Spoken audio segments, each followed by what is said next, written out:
আলু কিন্তু সবার পছন্দ, আর আমার মতন মানুষের কিন্তু আলু ছাড়া কোনো তরকারিই চলে না।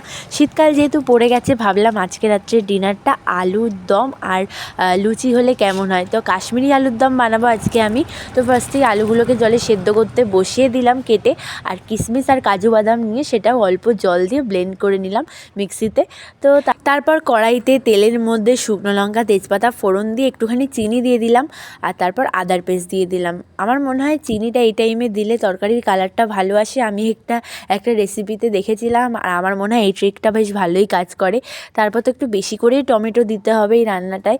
আর তারপর নুন দিয়ে ভালো করে নাড়িয়ে চাড়িয়ে নেওয়ার পর একটা বাটির মধ্যে আমি সব মশলাগুলোকে একসঙ্গে গুলে নেব।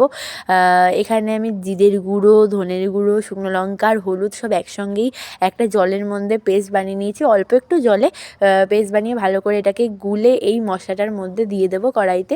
আর ভালো করে এরপর মশলাটা কষাতে হবে যতক্ষণ না এটার তেল ছেড়ে যাওয়া অবধি ভালো করে নাড়িয়ে চাড়িয়ে কষিয়ে নিয়েছি। আর তারপর সেই কাজু বাদাম আর কিশমিশের পেস্টটাও এর ভিতর দিয়ে দিলাম। আর একটুখানিও কিন্তু ওয়েস্ট করা চলবে না। জলের মধ্যে গরম জল যেটা এই তরকারিতে দেবো, সেটার মধ্যে আবার মিক্সির বাটি ধোয়া জলটাও করে দিয়েছি। তারপর আলু দিয়ে নেড়ে চেড়ে ভালো করে তার মধ্যে গরম জলটা ঢেলে সিদ্ধ হয়ে যাওয়ার পর গরম মশলা দিয়ে নামিয়ে নেব। আর একটুখানি ধনেপাতা ছিল বাড়িতে, সেটাও এখানে দিয়ে দিলাম। আলুর দমটা তোমরা প্লিজ একবার বাড়িতে ট্রাই করে